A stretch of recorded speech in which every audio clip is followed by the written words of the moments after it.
안녕하세요. 사연 읽어주는 남녀입니다. 제가 오늘 들고 온 이 그림 속의 할머니 모습 어떤가요? 할머니 인상이 참 선해 보이고 인자해 보이는데요. 오늘의 이야기는 사연자분이 만난 이 할머니에 대한 이야기입니다. 우연히 마주치게 된 이 할머니에겐 엄청난 비밀이 숨어 있었는데요. 그럼 그 이야기를 지금부터 시작하겠습니다. 엄마, 저 합격했어요. 어머나 세상에 결국 해냈구나. 우리 딸 장하다. 이게 다 엄마 덕분이에요. 네가 열심히 해서 된 건데 왜 내 덕분이야. 내가 뭘 한 게 있다고. 왜 없어. 엄마가 다 했지. 그렇게 말해주니 너무 고맙다. 엄마 울어요? 저는 그토록 원하던 사회복지사 시험에 합격을 했습니다. 누구보다 기뻐할 분이 엄마이기에 전 가장 먼저 뛰어왔죠. 아니나 다를까 저의 합격 소식을 들은 엄마는 누구보다 기뻐해 주셨고 눈물을 흘리셨습니다. 저도 엄마의 눈물을 보며 울음보가 터져 둘이 안고 한참을 울었습니다. 엄마라고 제가 부르는 이분이 누군지 아세요?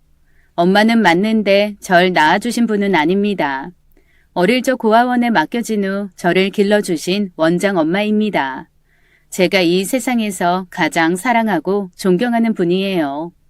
저는 어릴 적 부모에게 버림받아 고아원으로 들어왔습니다.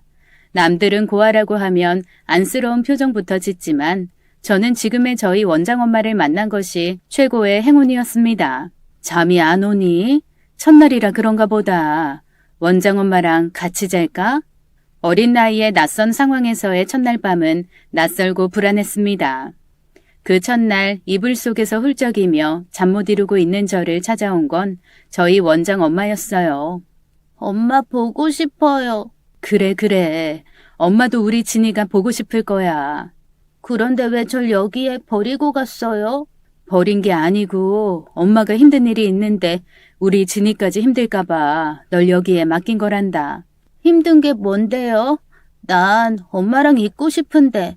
크면 알게 될 거야. 대신 엄마 오실 때까지 원장 엄마가 엄마 해줄게, 응? 그날 원장님 품에 꼭 안겨 잠이 들었습니다. 비록 진짜 엄마 품은 아니었지만 얼마나 따뜻하고 좋았는지 그날 그 기억이 아직까지도 납니다. 저뿐 아니라 처음 들어오는 원생들은 모두 저와 같은 기억이 있었어요. 고아원에 온 첫날 밤에는 원장 엄마와 잠을 잤다고 하더라고요. 나중에 알게 된 일이지만 원장 엄마는 우리들 때문에 결혼을 안 하셨대요. 혹시라도 결혼을 하고 아이를 낳으면 우리들이 소외될지도 모른다는 생각에서요. 그래서인지 원장 엄마는 진짜 엄마 같은 분이셨습니다. 제가 초등학교 3학년 때의 일입니다. 서울서 전학을 온 아이가 제가 고아라는 것을 알고 놀려대더군요. 너 고아라면서? 넌 그럼 엄마 없어? 아니, 엄마 있는데? 엄마 있는데 왜 고아원에 있어? 그건 고아원에 있는 원장님이 엄마야. 하하, 말도 안 돼. 어떻게 원장님이 엄마냐? 네 엄마는 너 버린 거지. 버린 거 아니라고. 우리 엄마가 사정이 있어서 맡겨둔 거야. 다 그렇게 말하는 거야. 널 버렸으니까 네가 고아원에 있지. 아유, 냄새. 그렇게 수차례 저를 놀렸고 저는 그때마다 상처를 받고 고아원에 와서 울었습니다. 그 모습을 보신 원장님은 마음이 아프셨던 모양이에요. 며칠 후 원장님이 학교에 찾아오셨습니다. 우리 딸 진이가 오늘 생일입니다. 그래서 반 친구들과 함께 먹으라고 토스트를 만들어 왔어요. 저는 생각지도 못했어요. 원장님은 직접 30개가 넘는 반 아이들의 토스트를 정성스럽게 만들어 오셨습니다. 이거 유기농 식빵이에요. 우리 딸 주려고 만든 건데 오늘은 특별히 우리 진이 친구들도 모두 맛보라고 가지고 왔어요. 게다가 빵 위에 아이들이 좋아하는 동물 모양틀로 찍어 그 안에 직접 만드신 잼을 발라서요. 아이들은 받아서 먹어보면서 모두 맛있다는 표정이었고 저도 모르게 어깨가 으쓱해지더군요. 모두 저를 부러워했고 특히 저를 놀리던 아이는 좀 놀란 것 같았습니다. 우리 딸하고 친하게 지내줄 거지? 네, 형제가 몇이야? 혼자예요. 저 외동이요. 그렇구나. 다음에 진이랑 같이 놀러와. 형 누나 동생들도 많아서 재미있을 거야. 다들 착해. 그날 이후 저를 못살게 굴던 그 친구는 저를 더 이상 고아라고 놀리지 않았습니다. 이렇게 저희 원장님은 저희들이 힘든 일이 생기면 지혜롭게 해결해 주셨고 밤에 열이 나고 아파하는 아이를 위해 업고 30분을 뛰어 병원으로 간 적도 있습니다. 어느 부모 못지않게 함께 아파해 주시고 위로해 주시는 분이었어요. 우리 모두는 그런 원장님의 사랑을 받으며 자랐고 저도 꼭 원장님같이 남을 도와주는 사람이 되겠다는 꿈을 가지고 있었습니다. 그리고 고아원에서 나와 사회로 자립을 하고서도 저의 꿈은 계속되었죠. 아르바이트를 하면서 저는 열심히 공부를 했고 드디어 사회복지사 자격증을 따게 된 겁니다. 이제 왜 제가 이 모든 것이 우리 원장엄마 때문이라고 하는지 아시겠죠? 홍진희 씨 어디 다녀와요? 아, 예. 할아버지 연락이 어제부터 안 돼서 가보고 오는 길입니다. 무슨 일 있어요? 밤에 드시는 수면제를 이미 드셔놓고 깜빡하고 또 드셨나 봐요. 잠에 빠지셔서 제가 갔을 때도 비몽사몽 하시더라고요. 겨우 깨워서 식사하시는 거 보고 왔어요. 아이고, 그 할아버지 약 일일이 요일까지 적어서 해드렸는데. 아무래도 치매 증상이 조금 더 나빠지신 것 같아서 병원에 모시고 가야 하는 거 아닌지 모르겠습니다. 본인은 괜찮다고 하시는데 초기라고 하셨으니 가서 약이라도 타서 드시면 좀 완화된다고 하던데. 진희 씨 참 꼼꼼하게도 관리한다니까. 그래서 괜히 우리가 너무 느슨하게 하고 있나 반성할 때도 있어요. 저는 현재 사회복지 공무원입니다. 제가 맡은 일은 주로 노인분들에게 필요한 것을 살펴보고 제공해 드리는 건데요. 특히 혼자 사시는 분들의 몸 상태나 식사 등을 체크하고 연락해서 도움을 드리는 일을 하고 있죠. 워낙 관리할 대상이 많다 보니 업무는 출퇴근과 관계없이 24시간 지속될 때도 있지만 그래도 누군가에게 도움을 드리고 있다는 것에 아주 만족하고 있답니다. 남들은 봉사라고 하지만 제가 보기엔 그분들을 만나 제가 배우는 것도 참 많아요. 지들끼리 행복하면 된 거지. 바쁜데 뭐하러 와? 그렇게 말을 하시면서도 하루 종일 전화를 붙들고 밖을 내다보며 자식을 기다리는 어르신을 보면 마음이 참 아픕니다. 그래도 전화 한번 해보세요. 이번 주에 생신이시잖아요. 아드님 바빠서 기억 못할 수도 있다니까요. 됐어. 뭐 생일이 별건가. 나이 하나 더 먹어봐야 그렇지 뭐. 그래도 이건 아니다 싶어 어르신 화장실 가셨을 때 제가 어르신 폰으로 연락을 드렸습니다. 아니나 다를까 깜빡하고 계셨다고 하더군요. 결국 그 다음 주에 갔더니 어르신 자랑이 끝도 없었습니다. 며느리가 사온 건데, 이게 그렇게 비싼 거래. 백화점에서 산 거. 어머, 너무 멋져요. 어르신 완전 젊어 보이신다. 그러더니 주섬주섬 뭔가 냉장고에서 꺼내셨죠. 이거 먹어봐. 이거 애들이 갖고 온 건데 내가 좀 남겨놨어. 신기해서. 보니까 과일인 망고였습니다. 와, 이거 전 처음 먹어보는데. 그치? 우리 애들이 까놨는데 맛이 얼마나 좋은지. 내가 우리 복지사 선생 주려고 하나 남겨놨어. 기다리시던 자식들이 와서인지 어르신은 밥을 남김없이 드셨더군요. 저도 그 덕분에 망고 맛을 봤습니다. 홍진희 씨는 사회복지사로 타고난 사람 같아. 다들 홍진희 씨만 찾는다니까. 제가 혼자잖아요. 결혼도 안 했고 아무래도 시간이 많이 남으니까요. 시간 남는다고 그게 쉽나? 젊은 사람이 하고 싶은 것도 많고 놀고도 싶을 텐데. 함께 일하는 분들에게도 인정을 받으며 저는 하루하루가 즐거웠습니다. 열심히 일한 덕분에 공무원 1년 차에 저는 그동안 지내던 고시원에서 원룸으로 이사까지 하게 되었습니다. 비록 방이 하나뿐이지만 고시원에 비하면 완전 운동장이었어요. 왠지 혼자 자기엔 너무 커서 얼른 결혼이라도 해서 누군가 함께 살아야 하나 했어요. 남들이 들으면 웃겠죠. 그러던 어느 날입니다. 그날도 할머니 한 분이 연락이 와서 부랴부랴 퇴근을 하고 찾아뵈었죠. 왜요, 할머니? 무슨 일 있으세요? 내가 심심해서 그래. 입에서 단내가 나. 말할 사람이 없어서. 노인이 되면 하루 종일 말할 상대가 없어서 외롭다고 연락을 하시는 분들이 종종 있습니다. 저는 그냥 앉아서 할머니가 말씀하시는 옛날 이야기를 듣고 추임새를 넣어드리는 것이 제 일입니다. 밥 먹고 갈 거지? 네, 그럼요. 지금까지 이야기 들었는데 밥은 주실 거죠? 그럼. 내가 자기 좋아하는 비지찌개 해놨어. 와, 그거 밥 2공기짜린데? 걱정 마. 밥도 잔뜩 해놨으니까. 평소에는 변덕이 심하셔서 복지사들이 아주 힘들어하는 할머니인데 저에게는 이렇게 후하답니다. 그렇게 할머니와 저녁을 먹고 설거지까지 해드리고 나니 꽤 늦은 시간이 되었어요. 할머니, 저 가요? 또 언제 올 건데? 절 찾는 할머니, 할아버지가 20분도 넘어요. 한 달 동안 다 만나뵈려면 열밤 더 자고 와야겠네요. 다른 할망구는 뭐하러 만나나? 할머니가 저렇게 때를 쓰실 때면 어릴 적 고아원에서의 생활이 기억이 납니다.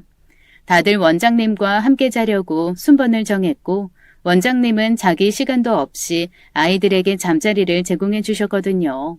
얼마나 힘드셨을지 생각하니 지금도 죄송해지네요. 엄마, 보고 싶어서 전화했어요. 건강은요? 원장 엄마가 몸이 약해지셔서 지금은 고향에 내려가 요양 중이십니다. 그래서 제가 자주 내려가지도 못하고 있어요. 나 아플 땐 밤새 저 지켜주셨는데 이게 내리사랑인가 봐요. 저는 바쁘다고 찾아뵙지도 못하고 다음 주에는 꼭 월차라도 내서 다녀와야겠습니다. 그렇게 원장 엄마와도 통화를 끝내고 집 쪽으로 향했어요. 그런데 집에 거의 다다를 무렵인가요? 어디선가 우당탕 소리가 들리는 겁니다. 분명 어둠 속이었지만 쓰레기를 모아둔 곳에서 나는 소리 같았어요. 그래서 얼른 뛰어갔죠. 괜찮으세요? 할머니 한 분이 쓰러져 계신 겁니다. 방금 전 그 소리는 할머니가 쓰러지시면서 쓰레기통이 넘어지는 소리였던 거고요. 저는 너무 놀라 할머니를 흔들어 깨웠지만 할머니는 의식이 없어 보였습니다. 놀란 마음에 배웠던 심폐소생술을 하고는 119로 연락하려는 그때였죠. 괜찮아요. 나 괜찮으니 연락 안 해도 됩니다. 할머니, 진짜 괜찮으세요? 그래도 병원에 가보시는 게 나을 것 같은데. 아니. 그럴 거 없어요. 괜히 병원비만 나오고. 나 이제 괜찮아. 그러시더니 주섬주섬 옷을 챙기시고 일어나셨습니다. 그래도 의식이 없으셨는데 이대로 그냥 가시는 건 아닌 것 같아요. 제가 병원에 모셔다 드릴게요. 내 몸은 내가 안다니까. 내가 며칠 먹은 게 없어서 쓰러진 거지. 다른 거 아니에요. 네? 왜 며칠을 못 드시고 다니세요? 자제분들 연락처 주시면 제가 연락드릴게요. 됐다니까요. 하지만 저는 한 발자국 떼는 것도 힘겨워 보이는 할머니를 그냥 가게 둘 수는 없었습니다. 할머니, 그러지 마시고 저희 집에 가서 밥이라도 드세요. 이대로는 또 쓰러지세요. 저는 할머니를 모시고 원룸으로 향했습니다. 그리고 아침에 끓여놨던 된장찌개와 반찬들을 꺼내 할머니에게 식사를 차려드렸죠. 정신없이 드시는 할머니를 보니 마음이 짠했습니다. 할머니, 천천히 드세요. 그러다 체하세요. 이게 얼마 만에 먹는 밥인지 몰라. 너무 고마워요, 아가씨. 왜 이러고 다니세요? 자제분 안 계세요? 없긴 왜 없어. 그러고는 눈물을 보이는 할머니는 한숨을 쉬며 자신의 사연을 털어놓더군요. 할머니는 시골에서 작은 밭을 일구며 홀로 사시는 분이라고 했습니다. 남편은 일찍이 떠났고 밭에서 나는 작물을 팔아 사는 데는 큰 지장이 없었다고 합니다. 그러나 서울 가서 사업을 하는 하나뿐인 아들이 돌아오면서 할머니의 일상이 달라진 거죠. 엄마, 나 한 번만 도와주면 안 돼? 이제 막 궤도에 오르려고 하는데 여기서 멈출 수는 없잖아. 내가 돈이 어딨어. 겨우 하루 벌어 하루 먹고 사는데. 아이, 저 밭 있잖아. 뭐? 내가 시세 알아보니까 꽤 나가던데. 그 밭 얼마나 된다고 그걸 팔어? 그럼 엄마는 뭐 먹고 살라고? 내가 벌어서 엄마는 모실게. 언제까지 저 힘든 밭 갈고 있을 거야. 할머니의 아들은 사업이 잘 안 되자 할머니에게 손을 벌렸고 혹여라도 아들이 기가 죽을까 해서 밭을 팔아 사업 자금으로 주었답니다. 그런데 거기서 끝나지 않았다고 하네요. 어느 날 법원에서 나왔다고 하면서 할머니가 살고 있던 집에 빨간 딱지를 붙이더랍니다. 아들이 할머니 모르게 할머니 집까지 저당 잡혀서 담보대출을 받았고 그 대출금 만기일이 됐는데도 갚지 못해 결국 할머니 집이 차압이 된 거죠. 할머니는 하루아침에 집에서 쫓겨나는 신세가 되었고 그 길로 아들에게 전화를 했지만 받질 않았답니다. 도저히 안 되겠다 싶은 할머니는 결국 서울에 있는 아들 집으로 향했죠. 그런데 이미 아들은 이사를 간 뒤였고 그 길로 할머니는 서울에서 길도 잃고 헤매다가 결국 쓰러지고 만 것입니다. 저는 할머니의 사연을 듣고 너무 마음이 아팠어요. 부모도 다 부모가 아니라고 하지만 자식도 다 자식이 아니구나 하는 생각이 들었습니다. 할머니는 그 와중에도 아들을 두둔하시더군요. 돈 많은 부모 만났으면 그렇게 고생 안 했을 텐데 없는 집안에서 태어나 도움도 제대로 못 받았으니 자기라고 지엠이 돈 갖다 쓰고 마음이 편하겠어? 어디서 잠은 지대로 자는지 먹는 건 지대로 먹는지. 부모는 다 이런 걸까요? 자식이 그렇게 죄를 지었는데도 밥 걱정을 하고 계시다뇨. 저는 이해가 되지 않았습니다. 더욱이 제가 자란 곳에서는 돈이 없어서 자식을 버린 부모들이 너무 많았으니까요. 어쨌든 그런 할머니의 사정을 듣고 나니 뭔가 도움을 드리고 싶었습니다. 할머니, 아드님께 다시 한번 전화해보세요. 저는 할머니의 전화기로 아들에게 연락을 여러 차례 했지만 받지 않더군요. 이미 아들은 이사를 갔다고 하고 할머니 집은 이미 차압이 들어와 돌아갈 수도 없다고 하니 어쩌면 좋을지 모르겠더군요. 할머니, 아드님 찾을 때까지는 저랑 함께 여기 계세요. 제가 사회복지사거든요. 낮에는 제가 없으니까 쉬시면서 아드님 아실 만한 분들 연락해 보세요. 저는 저대로 아드님 찾아볼게요. 원룸 이사를 가고 함께 살 사람이 있으면 좋겠다고 했더니 이렇게 주시는구나 하는 생각에 피식 웃음이 나왔습니다. 내가 염치가 없지 어떻게 여길. 나 살려주고 밥 준 것만도 고마운 일인데. 제 일이 사회복지사라니까요. 할머니 이렇게 그냥 나가시면 저는 직무태만으로 잘려요. 부담을 드리기 싫어서 웃으면서 농담처럼 이야기하자 할머니도 조금 마음의 짐을 덜어놓으시는 것 같았습니다. 아드님 성함하고 주소 적어주세요. 제가 한번 찾아볼게요. 주소 몰라요. 아니, 다녀오셨다면서요. 그런데 왜 모르세요? 그때부터 할머니는 말씀을 안 하셨어요. 아들이 다른 사람에게 손가락질 당하는 것이 싫으신 모양입니다. 저희 원장엄마라도 그러셨겠죠. 어쨌든 저는 할머니와의 동거를 시작했습니다. 어머, 할머니, 이게 다 뭐예요? 아침에 일어나 보니 할머니가 아침상을 차려놓으셨더군요. 갓 지은 따뜻한 밥과 포슬포슬해 보이는 계란말이부터 시원한 콩나물국까지 지금까지 받아보지 못한 밥상이었습니다. 입에 맞나 모르겠네. 냉장고에 있는 재료로 하다 보니 좀 부실하네. 부실하긴요. 제가 가지고 있는 재료로 이런 대단한 요리가 나와서 전 진짜 놀랐는데요. 아유, 말도 어쩜 이쁘게 잘해. 어서 먹어봐. 일을 하려면 아침을 든든히 먹어야지. 밥심으로 사는 건데. 저는 태어나서 처음으로 누군가 차려주는 나만의 밥상을 받았습니다. 감격스럽더군요. 할머니에게 너무 고마워 눈물이 날 것 같았어요. 그날 이후 할머니는 아침은 물론 저녁 식사에 빨래 청소까지 해주셨습니다. 제가 한 곳에 비해 너무 많은 걸 받는 것 같아 미안하기까지 했으니까요. 요 앞에 장이 열렸길래 오이 좀 사다 오이 소박이 담궜는데 어때? 와, 아삭아삭하고 너무 맛있어요. 조금 더 익으면 더 맛있을 거야. 할머니가 계시는 바람에 저는 집에 들어오는 시간이 기다려졌습니다. 그러면 안 되는데 오늘은 또 무슨 반찬이 있으려나 은근히 기대도 되고요. 그럴수록 할머니에게 아들을 찾아드려야 한다는 생각이 들었습니다. 할머니, 전화번호는 안 바꾸셨죠? 혹시 아드님이 맘 바뀌어서 할머니한테 연락할지도 모르잖아요. 안 바꿨어. 언젠간 오겠지, 연락. 저희 복지관 드나드시는 경찰분이 계시는데 제가 좀 여쭤볼까요? 그러자 손사래를 쳐가며 격렬하게 말리시더군요. 하지 말라니까. 지가 마음이 변하면 나한테 전화할걸. 경찰 양반들 바쁜데 이런 것까지 신경 쓰게 하나? 네, 알겠어요, 할머니. 저는 괜히 할머니를 불편하게 한 건 아닌지 몰라 죄송했습니다. 아들 일로 마음이 많이 힘드실 텐데 더 이상은 아들 이야기를 안 하기로 했어요. 그날 저는 집으로 돌아오는 길에 막걸리를 사가지고 왔습니다. 할머니 마음도 풀어드리고 할 겸 함께 술 한잔 하려고요. 그래, 고아원에서 지냈다고? 네. 얼마나 힘들었어. 아이고, 이해가 안 돼. 아무리 힘들어도 부모가 자식을 버리는 건 아닌데. 그래도 전 좋은 원장님 만나서 편하게 지냈어요. 그래봐야 돈 받고 일하는 사람이지. 아무리 잘해줘봐야 부모만 하나. 전 그 소리에 씁쓸했습니다. 할머니가 아드님 생각하는 것 보니 저도 궁금하긴 해요. 저희 아빠 엄마는 어떤 분이실까 하고. 그래, 그렇겠지. 내가 지니 보니 부모님이 참 착한 사람이었나 보다 싶네. 그럴까요?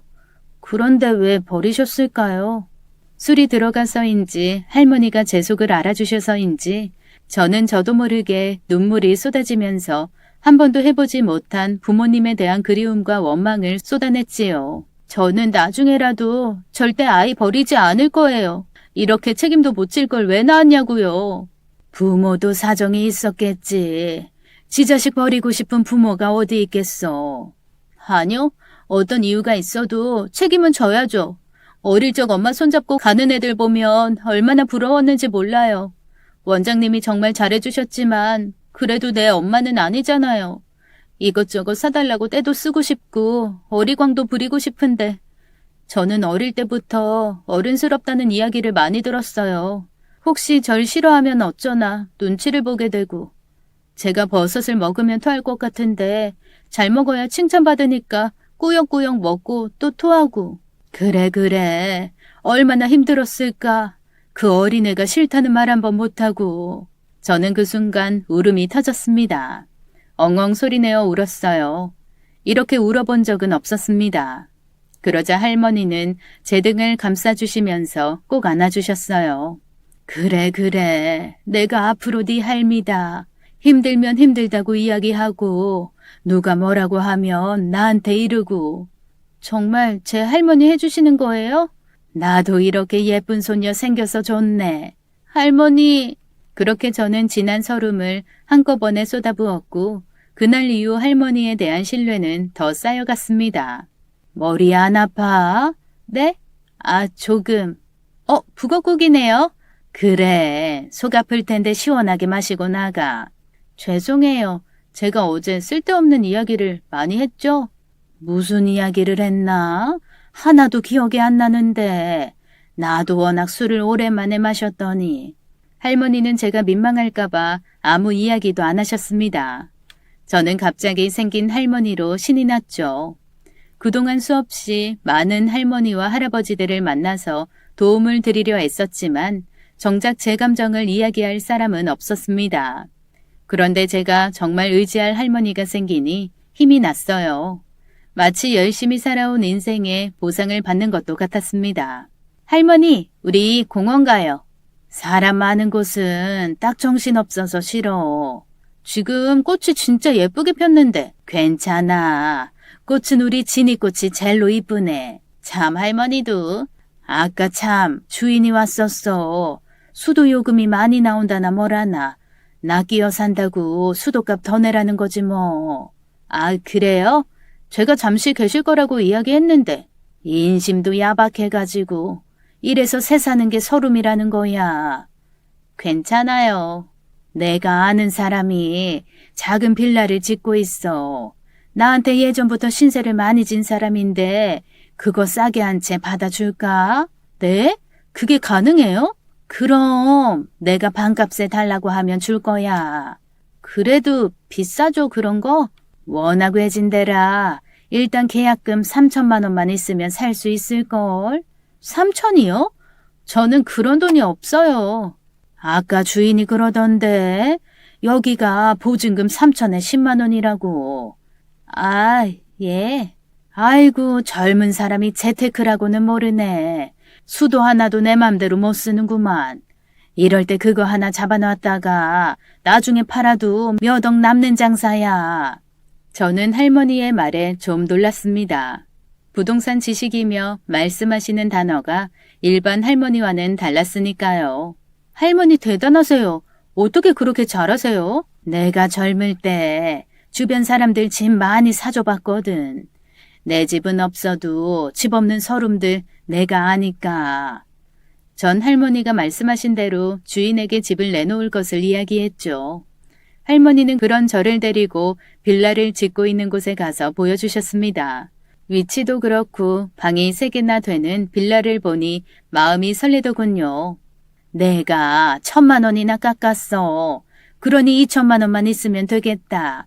나도 일단 내 집 알아볼게. 어떻게 돌아가고 있는지. 할머니 도움으로 저는 말도 안 되는 시세로 집을 계약할 수 있게 되었습니다. 그렇게 설레는 시간을 보내고 있던 어느 날입니다. 진희 씨, 오늘 복지센터에 다녀와야겠네. 새로 시행될 사업 설명도 하고 그곳에 들어간 지원금 어떻게 쓰이고 있는지 확인도 해줘요. 저는 외근으로 근처 복지센터를 향하고 있던 중입니다. 그런데 길 건너편 상가 앞쪽에 할머니가 서 계시는 거예요. 아마 상가에 볼 일이 있어서 나오신 것 같아 저는 너무 반가웠습니다. 횡단보도에 서서 신호가 바뀌기를 기다리는 동안 손을 흔들었지만 저를 못 보신 듯 다른 곳만 보고 계시더군요. 자세히 보니 벽 쪽으로 한 남자가 서 있었고 할머니는 뭔가 심각한 이야기를 나누고 있었습니다. 그런데 그 남자의 표정이 심상치 않았어요. 할머니에게 화를 내는 듯 성난 표정이었고 할머니는 그런 남자를 달래는 듯 보였습니다. 신호가 바뀌고 다가섰는데 돈 없다고요. 이제 더 이상 당신 아들 안 한다고요.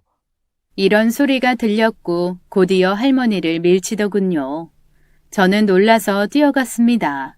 할머니!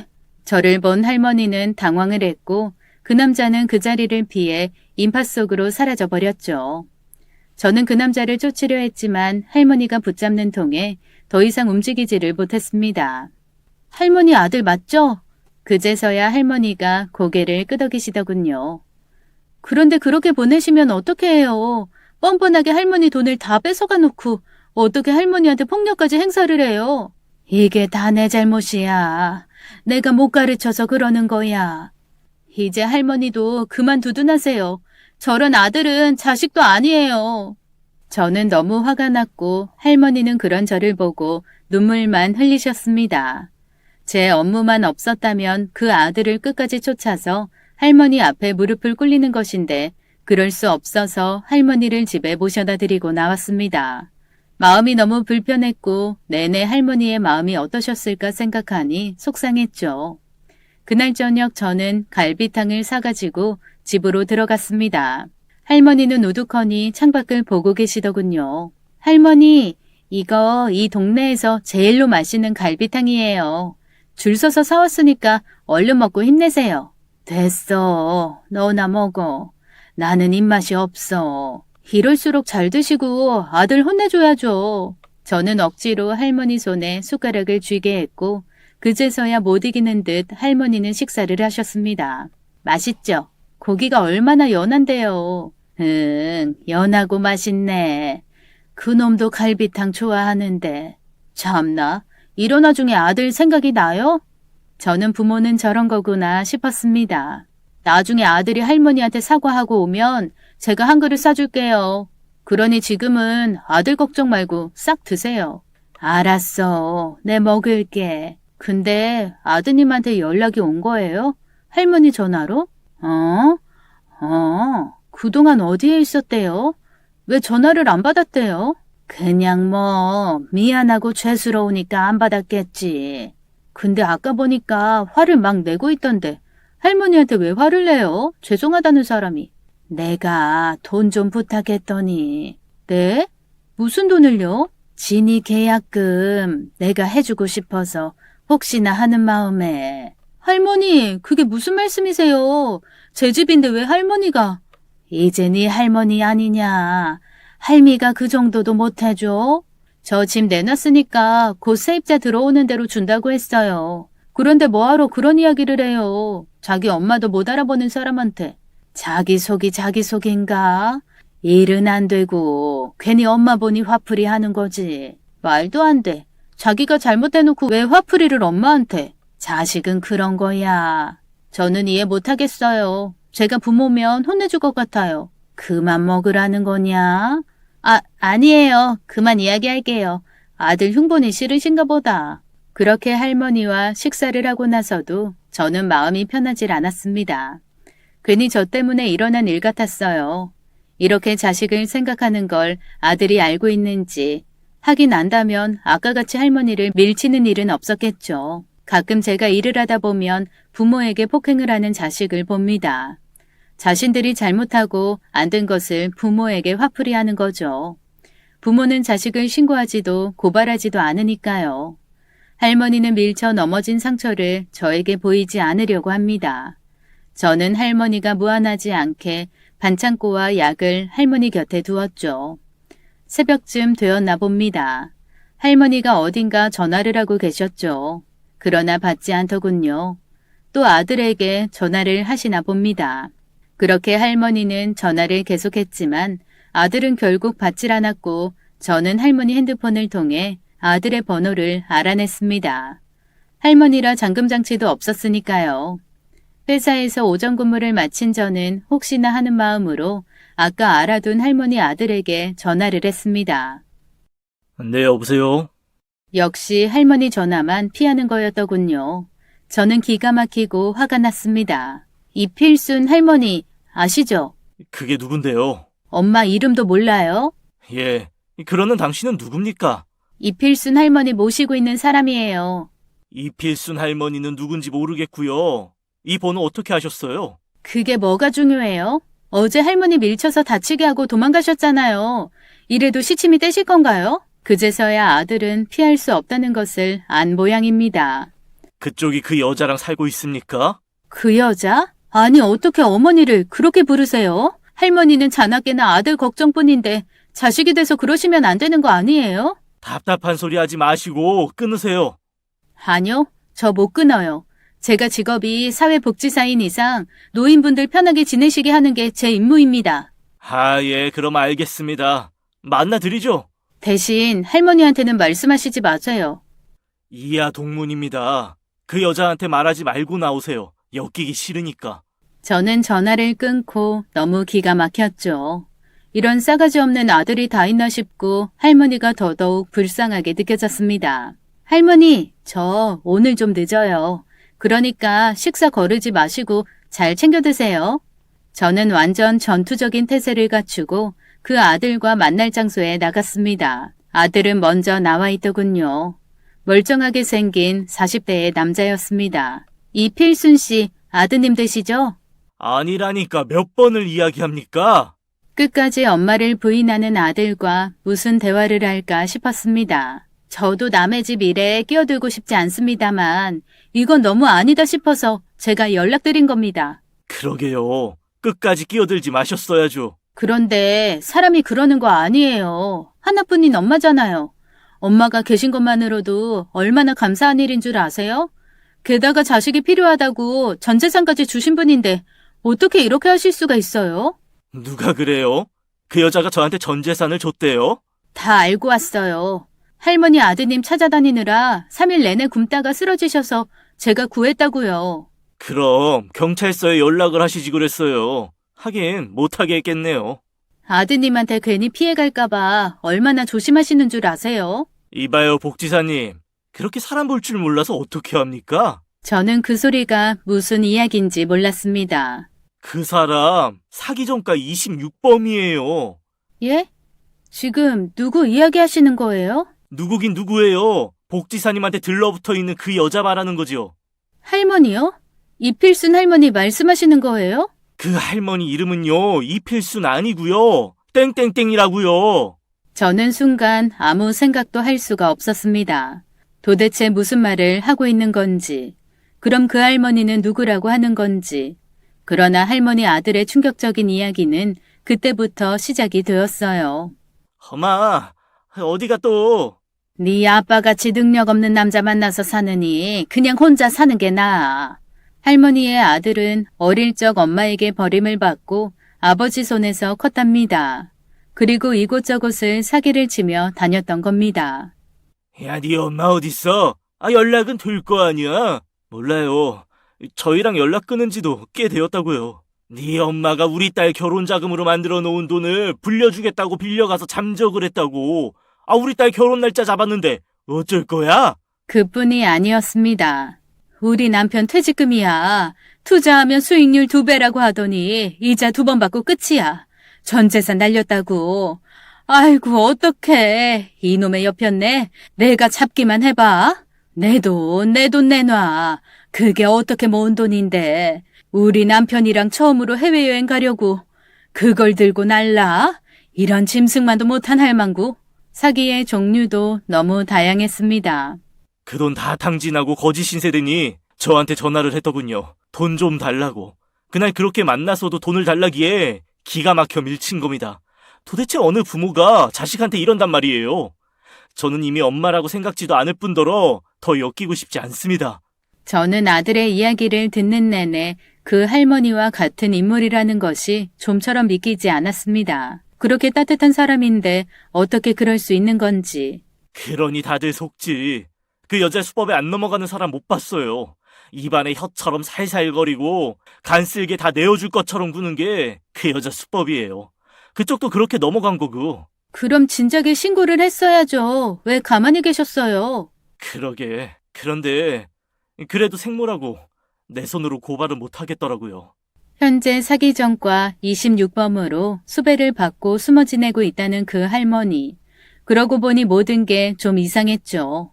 저에게 빌라를 구입하게 해주겠다고 집을 내놓기는 했는데 집이 나가질 않자 다른 이야기를 또 했었습니다.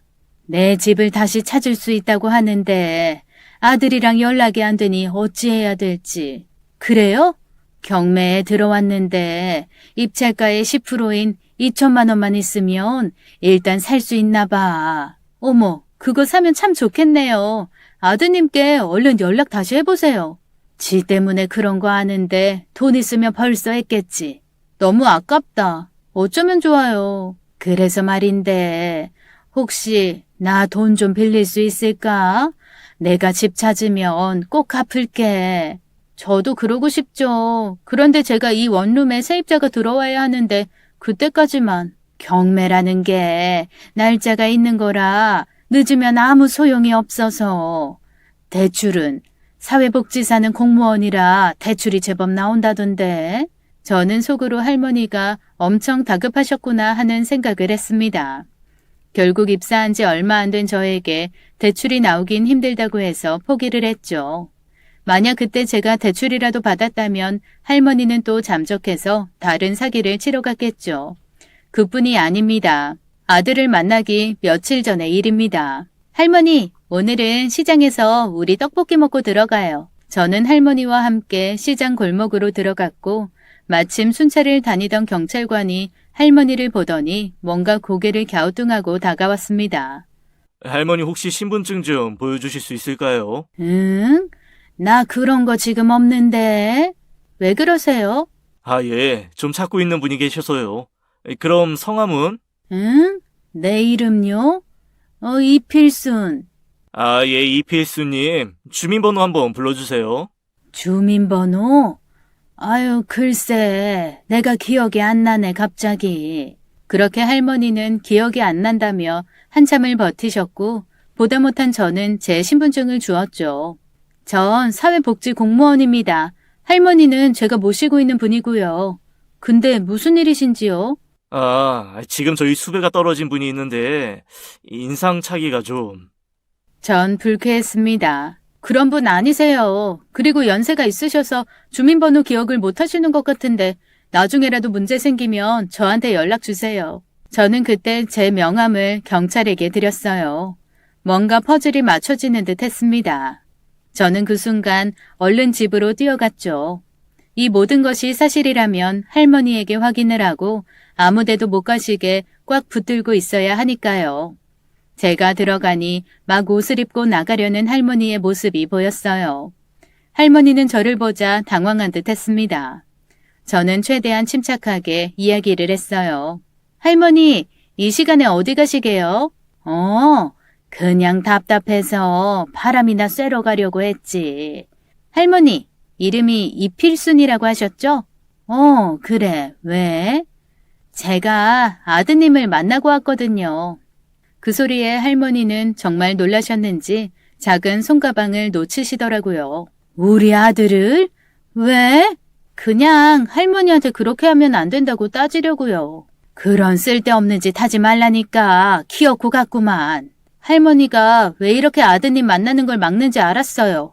그런데 할머니는 정말 사기꾼인 걸까요? 할머니의 눈에서 눈물이 흘렀습니다. 나하고 영 끊었다고 하지? 네. 할머니에 대한 이야기 다 들었어요. 그래, 그게 낫지. 내가 죽이려 되는 게 훨씬 나아. 자식 욕먹이는 것보다. 할머니, 도대체 뭐가 진실인가요? 전 할머니, 진짜 할머니처럼 좋아하고 믿었는데 아드님 말로는 할머니는 정말 나쁜 사람이라고 저한테까지 사기치러 오신 거라고 하더군요. 그래서 내가 너한테 무슨 사기를 치더냐?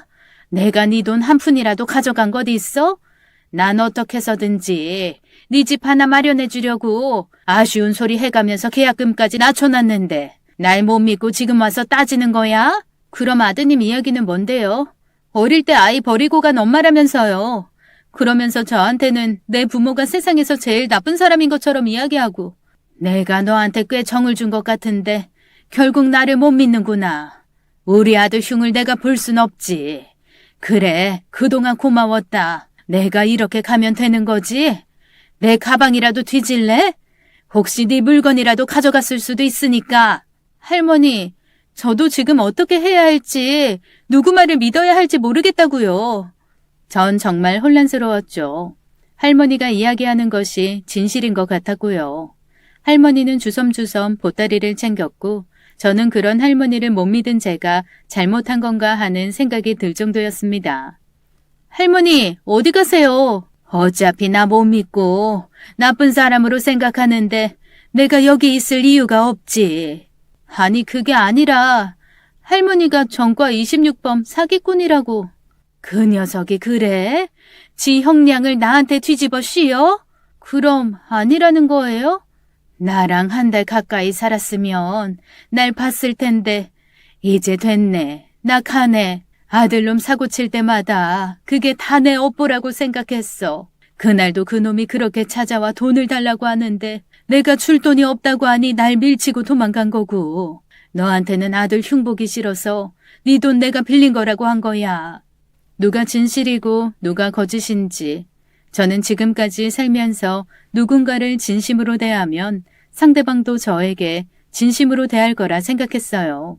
그래서 할머니를 한 번도 의심한 적이 없었고요.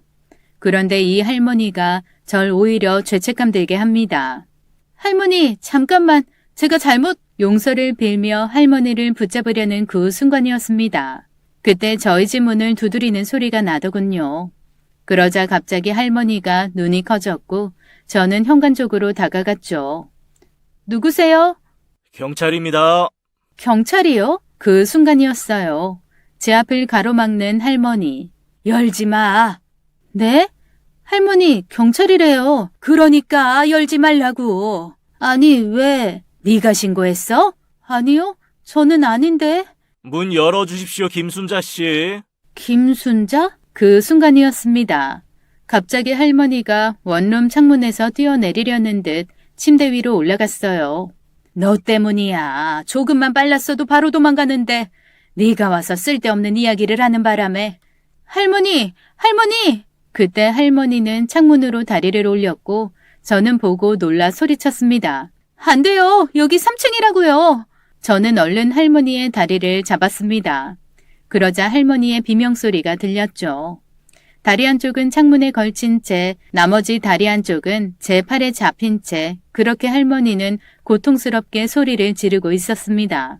야, 놔! 카랑이 찢어져! 그래도 저는 절대 놓지 않았고 안의 상황을 눈치챈 경찰들이 문을 열고 들어왔습니다. 김순자 씨, 당신을 사기죄로 체포하겠습니다. 결국 할머니는 그렇게 경찰에 잡히고 말았습니다. 어쩜 끝까지 저를 설득하며 아들을 팔아 사기꾼임을 면하려고 했었던 진짜 사기꾼이었어요. 이거 놔. 나 이제 들어가면 관차고 나와야 할 수도 있어. 절대 못 들어가. 어찌나 힘이 세던지 경찰관 2명이 잡고도 어찌할 줄을 모르더군요. 결국 할머니는 호송 차량에 탔고 저는 경찰서로 진술을 위해 갔습니다. 너 때문이야. 그냥 조용히만 있었으면 너도 좋고 나도 좋았잖아. 어쩜 이렇게 뻔뻔해요? 사람이 어떻게 이렇게 거짓말을 해서 남의 마음을 속이냐고요. 오히려 자신이 잡힌 게 내 탓이라며 원망을 하고 있는 할머니. 한 달간 내가 의지하며 함께 살았던 할머니가 맞나 싶을 정도였습니다. 그리고 경찰서에서 밝혀진 내용은 실로 기가 막힌 것이었어요. 아들이 이야기했던 대로 할머니는 사기 전과 26범의 범죄자로 현재 수배 중이었습니다. 그리고 할머니가 얼떨결에 이야기했던 이름 이필수는 자신이 피해를 입혔던 사람의 이름이었죠. 그러나 주민번호를 대라는 이야기에 갑자기 정신이 번쩍 들었고 결국 모른다며 기억이 없는 행세를 했고 마침 제가 있었기에 그 순간 위기를 모면한 것입니다. 이 할머니 거의 도망 다니는 데는 신출귀몰합니다. 우리가 몇 번을 놓쳤는지 몰라요. 어찌나 빠르고 민첩한지. 그러고 보니 할머니는 새벽마다 일어나 요가를 했었고 저보다 훨씬 유연해서 놀랐던 적이 있습니다. 그뿐인 줄 알아요. 잡히면 불쌍한 척 아픈 척 하면서 사람 느슨하게 만들어서 다시 도망가고 노인이라고 우리가 약 잡아봤다가 얼마나 고생을 했는지 모릅니다. 하긴 70이 넘은 연세에 창밖으로 뛰어내리려고 했다는 것 자체가 놀라운 사실이죠. 그런데 왜 저분 집에서 머문 거예요? 무슨 사기를 치려고? 맹하니 말 잘 듣게 생겼잖아. 한동안 숨어있기는 딱이더라고. 할머니, 어떻게 그런 말씀을 하실 수가 있으세요? 그때 그럼 쓰러져 계신 것도 연기한 거예요? 그건 아닐 겁니다. 이분 심장이 안 좋아요. 지난번에도 한번 도망치다 심장 때문에 잡힌 적이 있거든요. 어떻게 살려준 사람한테 이럴 수가 있어요? 온갖 거짓말 다 하고. 혹시 이분한테 피해본 거 있으면 말씀하세요. 있을 리가 있나? 나보다 더 커지던데. 하여튼 운이 없으려니 몇백도 없는 고아한테 걸려서. 어떻게 2천이 없어? 할머니, 그럼 그 빌라도 없는 거였어요? 그런 거 없어요, 복지사님. 이분 그런 식으로 남이 지어놓은 빌라 보여주고 계약금 받아 챙긴 게 한두 건이 아닙니다. 그 이필순 씨도 그렇게 손해본 돈이 2억이에요. 이 할머니 악질 중에 악질이에요. 나쁜 사람, 당신 지옥 갈 거야. 제가 할 수 있는 가장 독하고 무서운 욕입니다. 전 소리를 질렀고 구치소로 들어가던 할머니는 뒤를 돌아보면서 끝까지 독설을 퍼붓더군요. 어차피 사는 게 지옥이야. 그리고 너 두고 봐. 겉으로는 할머니 하면서 내 밥 다 받아 처먹고 뒤로 우리 아들을 만나서 날 이런 식으로 콩밥을 먹여? 그래, 네가 이딴 식으로 호박씨 가서 날 이렇게 골탕 먹인 거 이 김순자가 꼭 갚아준다. 너 딱 기다려. 저는 악을 쓰며 들어가는 할머니의 뒷모습을 보며 너무 씁쓸했습니다. 경찰들도 저를 안쓰럽게 보더군요. 그래도 그때 길에서 만나 명함 안 주셨으면 저희가 못 잡았을 거예요. 그 이필순이란 이름은 저희에게 신고한 피해자라 기억을 하고 있거든요. 가끔 범인들이 자신의 이름을 이야기하지 않고 피해자 이름을 이야기하는 경우가 있는데 이번에도 그런 케이스입니다. 그래서 수배자 사진을 보니 그 할머니가 맞더라고요. 결국 그 할머니는 제가 잡은 거나 마찬가지가 되었네요. 저는 그 이후로도 경찰서에서 몇 번의 조사를 더 받았습니다. 혹시 범인을 은닉해 준 것이 아닌지 그리고 범인과의 관계 등을 자세히 조사했고 다행히 혐의 없음으로 결론이 났죠. 고생하셨습니다. 대부분의 선의는 선으로 돌아오는데 아주 가끔은 그걸 이용해서 악으로 갚는 사람들도 있어요. 하지만 홍진희 씨가 잘못한 것은 아무것도 없으니까 자책하지 마세요. 경찰이 그렇게 이야기는 했지만 제가 한 행동이 너무 바보 같다 생각되어 속이 상했습니다. 누군가 저를 보면 한심하다고 할지도 모르겠네요. 앞으로 누구를 믿고 살아야 하는 걸까요? 하늘이 갑자기 뿌옇게 느껴집니다. 나중에 알고 보니 그 사기꾼 할머니는 징역 5년이란 중형을 받았고 현재 복역 중이라고 하더군요. 이 세상에 나왔을 때는 저런 모습이 아니었을 텐데 어쩌다 저렇게 된 걸까요? 저는 화가 나다 못해 불쌍하게 느껴졌습니다. 엄마, 저 왔어요. 세상에, 뭘 또 이렇게 많이 사왔어. 월급 받는 날이잖아. 애들 좋아하는 빵 잔뜩 사왔어요. 우리 애들은 유기농 아니면 안 먹는데. 가끔은 좀 이런 밖에 빵들 먹어도 되거든. 엄마가 맨날 유기농으로 빵을 만들어주니까 나도 빵집 빵 먹으면 소화 안 된다니까. 원장 엄마는 여전히 아이들을 위해 밭에서 직접 농사를 짓고 계십니다. 누가 시킨 것도 아닌데 그냥 사랑 하나로 삶을 살아가는 분이죠. 그 할머니 때문에 나쁜 꿈을 꾼 것 같았지만 원장님을 보니 꿈에서 깨어나 아름다운 세상을 보고 있는 느낌입니다. 여전히 세상엔 나쁜 사람보다 좋은 사람이 많은가 봐요.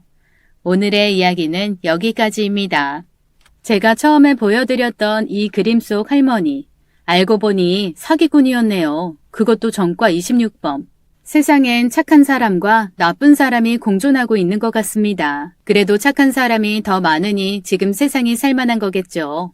사연자분 힘든 일 겪으셨지만 밝고 긍정적인 성격으로 지금은 잘 지내실 거라 믿습니다.